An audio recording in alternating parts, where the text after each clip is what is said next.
अच्छा, इस सवाल में एक हिट एंड रन केस है और एक विटनेस है। विटनेस ने ये देखा है कि उसने गाड़ी के पहला अल्फ़ाबेट देखे हुए हैं, आर एल एच देखा हुआ है, और उसने एक और भी चीज़ देखी हुई है कि आर एल एच के बाद 5 नंबर था।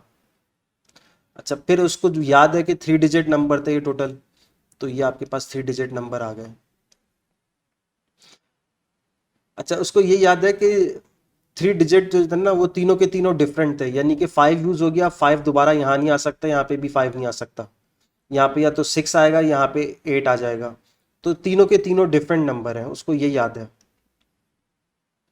अच्छा, अब यहाँ पे जो अब हमने किस तरह से करना है, यहाँ पे हिट एंड ट्राई करके जो हमने कितने डिफरेंट वेज में हिट एंड ट्राई करें कि उसमें से एक जो है नंबर से फिट बैठ जाए। तो ये फाइंड आउट करना है कि मैक्सिमम कितने नंबर जो हम लोग उसको हिट एंड ट्राई करके चेक कर सकते हैं। तो हमारे पास जो नंबर होता है ना, टोटल 0 से लेकर 9 तक नंबर होते हैं, लेकिन 5 नंबर जो है वो ऑलरेडी प्लेस हुआ हुआ है। तो अब हमारे पास टोटल जो नंबर बचता है ना, वो 9 बचते हैं। देखें, 0 से 9 तक हमारे पास 10 नंबर थे, 0 से 9 तक 10 नंबर थे, 10 डिजिट थे, लेकिन 5 ऑलरेडी यूज़ हुआ है, तो अब हमारे पास 9 डिजिट रह जाएंगे। तो 9 में से जो है ना, मुझे यहाँ पे कोई नंबर रखने हैं। तो देखें, इसको किस तरह से करेंगे कि आपके पास पहली पोजीशन जो है, इसमें 9 डिफरेंट नंबर्स रखने की चॉइस है, तो यहाँ पे नंबर ऑफ चॉइस लिख रहा हूँ मैं।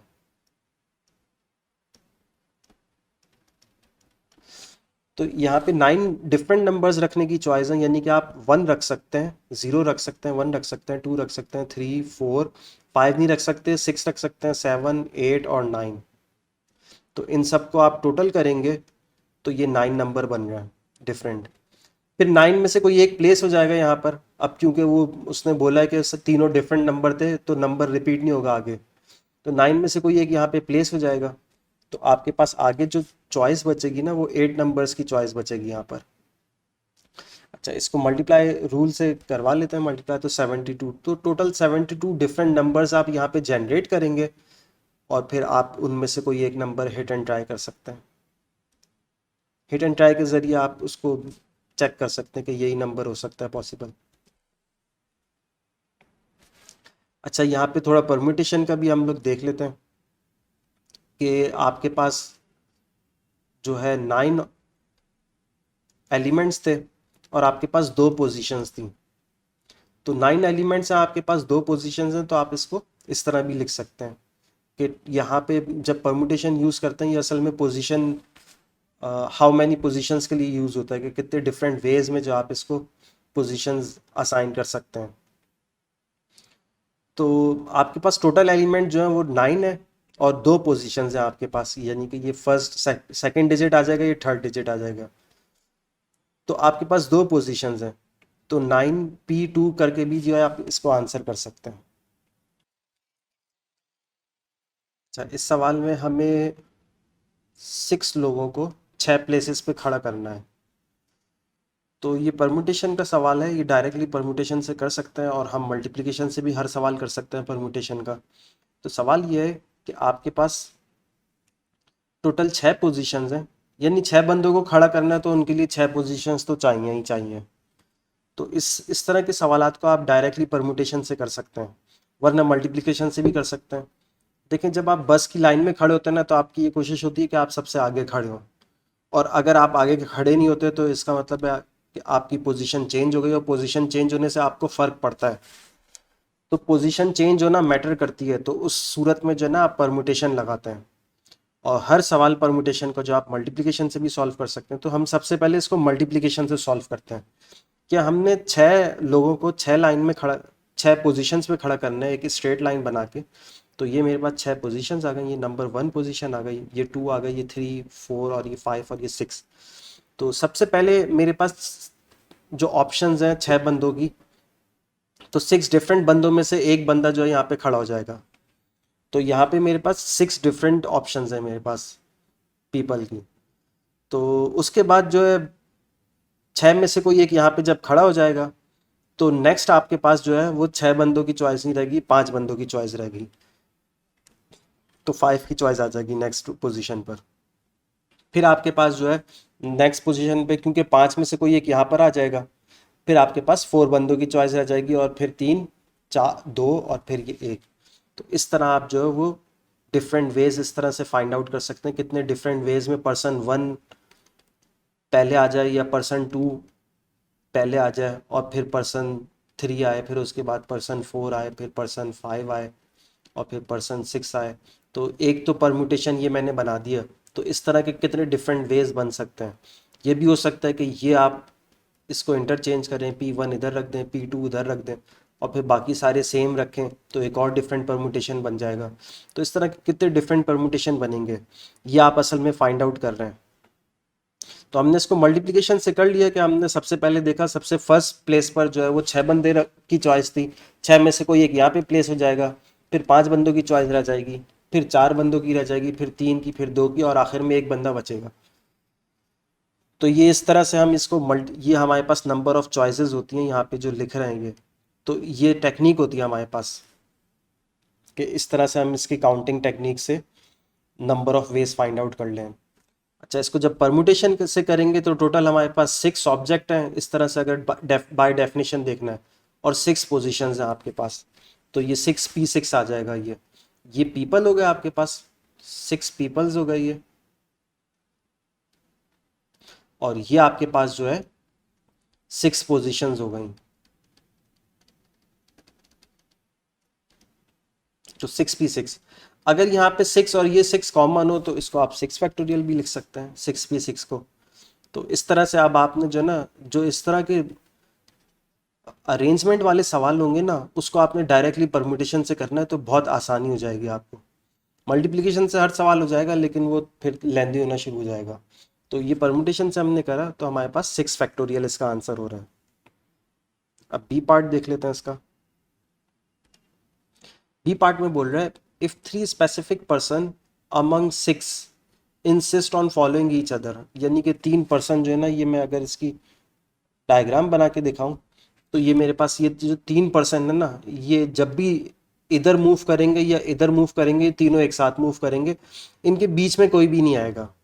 तो इस तरह का इन्होंने बोला हुआ है कि ये तीनों एक दूसरे को फॉलो करेंगे, इनके बीच में कोई भी नहीं आएगा। यानी कि ये जो पर्सन है ना, ये पूरा का पूरा इधर ब्लॉक मूव हो रहा है, ये पूरा का पूरा इधर ब्लॉक मूव हो रहा है, इससे बीच में कोई नहीं आ रहा है, तो ये आपके पास 1 यूनिट बन गया। ये आपके पास सेकंड यूनिट हो जाएगा, यानी कि सेकंड ऑब्जेक्ट, ये थर्ड हो जाएगा, ये फोर्थ हो जाएगा। तो टोटल आपके पास 4 ऑब्जेक्ट हैं और 4 ऑब्जेक्ट को आप डिफरेंट वेज में शफल करना है आपने। तो कितने डिफरेंट वेज में आप कर सकते हैं। अभी जैसे मैंने आपको बताया था कि 6 ऑब्जेक्ट थे, 6 पीपल थे और 6 पोजीशंस पे आपने उसको डिफरेंट अंदाज में जो है शफल करके कितने डिफरेंट वेज में आप उसको परमुटेशन बना सकते हैं उसकी। तो यहाँ पर भी इसी तरह करना है। तो इसका आंसर आपके पास क्या होगा, 4 फैक्टोरियल होगा। तो एक बात तो यहाँ पे ये ख़त्म हो गई कि ये जो 1 यूनिट बन गया था, ये 1 यूनिट बन के तो टोटल आपके पास 4 एलिमेंट्स रह गए थे एक तरह से, और फिर 4 फैक्टोरियल इसका आंसर होना चाहिए। अच्छा, अब नेक्स्ट देखते हैं कि ये जो 3 स्पेसिफिक पर्सन है ना, ये ठीक है, ये साथ रहे, ये A B C जो है, ये आपके पास A B C, ये 3 बंदे हैं, ये एक साथ रहे। लेकिन अगर हो सकता है इसमें से बोले कि मैं सबसे आगे लगूंगा, A बोले मैं सबसे आगे लगूंगा, फिर B और C लगे। इस तरह डिफरेंट वेज में जो है इनको आपस में तो इंटरचेंज कर सकते हैं ना। तो हो सकता है A C B हो जाए, या हो सकता है B A C हो जाए, या फिर हो सकता है C A B हो जाए और C B A हो जाए। तो ये 6 डिफरेंट वेज बन सकते हैं कि ये आपस में रहें साथ, लेकिन आपस में तो इंटरचेंज हो सकते हैं। तो इसको, ये 3 स्पेसिफिक पर्सन है, ये जो 3 पर्सन है आपके पास, और 3 पोजीशंस पे आपने इसको अरेंज करना है। तो ये मैंने बना भी दिए हैं 6 डिफरेंट वेज, 2 3 4 5 6। तो 3 स्पेसिफिक पर्सन है और ये जो है 3 पोजीशन पर आपने इनको अरेंज करना है। तो आपके पास टोटल 3 फैक्टोरियल आंसर हो सकता है। तो 3 फैक्टोरियल आपके पास क्या होता है, 6 डिफरेंट वेज बनता है, और ये 6 डिफरेंट वेज मैंने बना भी दिए यहाँ पर। तो अब इसका जो आपके पास 3 फैक्टोरियल आ जाएगा। जो 3 स्पेसिफिक पर्सन है ये आपस में तो इंटरचेंज हो सकते हैं, और ये 3 फैक्टोरियल आंसर हो गया इसका। अच्छा, अब ये फॉर एग्जांपल यहाँ पे A B C इस पोजीशन पे लिखा हुआ है।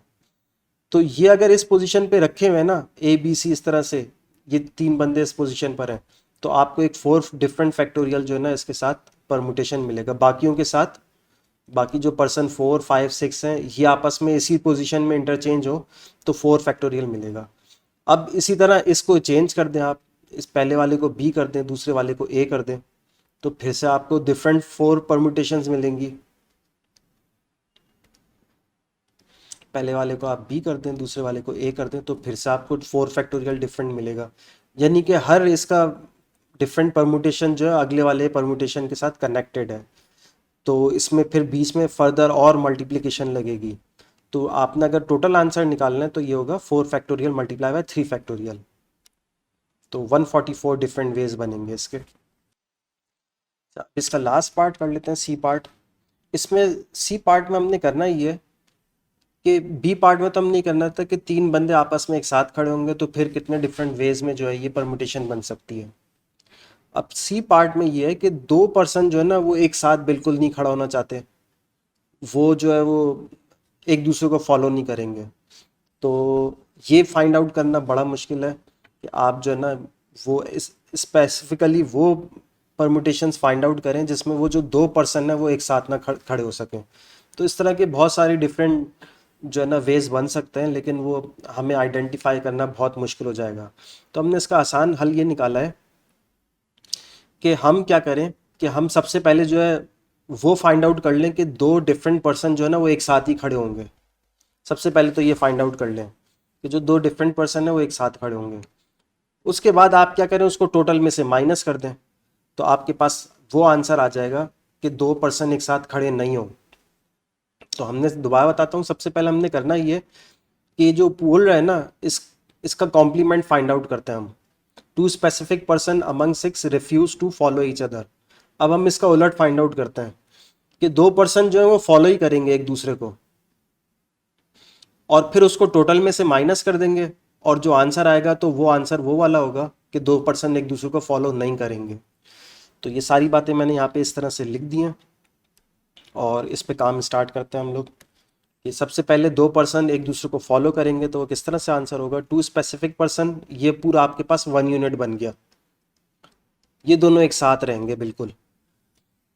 फिर आपके पास पर्सन 3 आ जाएगा, ये सेकंड पर्सन हो गया फॉर एग्जांपल, ये थर्ड पर्सन हो गया, ये फोर्थ हो गया, और ये फिफ्थ हो गया। तो ये जो 5 लोगों को आपने 5 पोजीशंस पे खड़ा करना है डिफरेंट पोजीशंस पे, तो इसका आंसर आपके पास क्या होता है, 5 फैक्टोरियल होता है। 5 पर्सन है या 5 ऑब्जेक्ट है, उनको 5 पोजीशंस पे अरेंज करना है, तो ये आपके पास 5 फैक्टोरियल आंसर हो जाएगा। ये डायरेक्ट आंसर हमने निकालना सीखा है। अच्छा, अब इसके बाद फिर ये भी बताया था कि ये जो पर्सन ए और बी है, ए बोलेगा कि मुझे आगे खड़ा होना है, या बी बोले मुझे आगे खड़ा होना है, तो इस तरह ये दो डिफरेंट परमुटेशंस बन सकती हैं इसकी, ए और बी की। यानी कि ये जो टू स्पेसिफिक पर्सन है ना, इसकी फर्दर और 2 फैक्टोरियल डिफरेंट परमुटेशन बन सकते हैं। 2 फैक्टोरियल किसके बराबर होता है, 2 के बराबर। तो ये दो परमुटेशन मैंने लिख दिए हैं, एक परमुटेशन ये हो गई ए बी, एक परमुटेशन हो गई बी ए। तो ठीक है, ए बी आपस में एक दूसरे को फॉलो करें, लेकिन आपस में इनकी भी दो परमुटेशन हो सकती हैं। तो जो 2 स्पेसिफिक पर्सन है इनकी 2 फैक्टोरियल परमुटेशन है। और अब मैंने इसी तरह लास्ट टाइम भी बताया था बी पार्ट में कि अगर आपके पास ये ए और बी लिखा हुआ है ना, यहाँ पे पर्सन ए और बी लिखा हुआ है, और फिर ये आपके पास जो है ये चेंज हो रही है इस तरह से, 5 डिफरेंट पोजीशंस चेंज हो रही हैं आपके पास, तो 5 फैक्टोरियल आंसर होगा।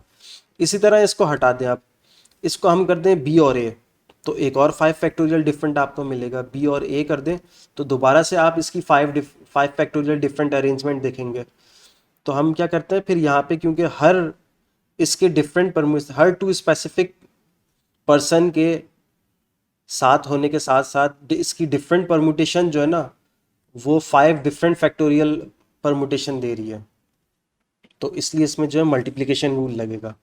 तो 2 फैक्टोरियल मल्टीप्लाई बाय 5 फैक्टोरियल हो गया हमारे पास। तो ये हमारे पास तो वो आंसर आ गया कि दो स्पेसिफिक पर्सन एक साथ खड़े होंगे हमेशा। अब हमारे पास टोटल आंसर क्या था, टोटल आंसर था हमारे पास 720। ये ए पार्ट में हमने करा हुआ था, ये ए पार्ट था ये मेरे पास। तो ए पार्ट में हमने करा था कि टोटल कोई भी बंदा, 6 बंदे हैं, कोई भी बंदा कहीं पर भी खड़ा हो जाए तो टोटल 720 वेज बनता है। ये हमने निकाला है 240 कि 2 बंदे खास जो हैं वो एक साथ खड़े नहीं हो रहे, बाकी सब जगह खड़े हो रहे हैं, वो एक दूसरे को फॉलो नहीं कर रहे हैं, तो वो 240 थी। अगर टोटल में से मैं 240 माइनस कर दूं तो मेरे पास आंसर बचेगा 480 का। तो मैंने इस तरह यहाँ नीचे भी मेंशन कर दिया कि नो रिस्ट्रिक्शन मतलब कोई भी कहीं पे भी खड़ा हो सकता है, किसी को किसी से मसला नहीं है, कोई भी एक दूसरे को फॉलो कर सकता है, तो 720 डिफरेंट वेज बनेगा। 2 लोगों ने एक साथ ही खड़ा होना है, उनके बीच में कोई भी आके खड़ा नहीं होगा, वो दोनों एक साथ मूव करेंगे हर जगह पे, तो वो 240 आंसर हो गया उसका। 2 specific person follow each other. अब अगर टोटल में से ये माइनस कर दें तो आपके पास इसका कॉम्प्लीमेंट बच जाएगा, रह जाएगा। 2 specific person follow each other का कॉम्प्लीमेंट क्या होता है कि 2 specific person do not follow each other. तो ये हमारा रिक्वायर्ड आंसर था 480, और ये आंसर हो गया हमारे पास इस तरह से।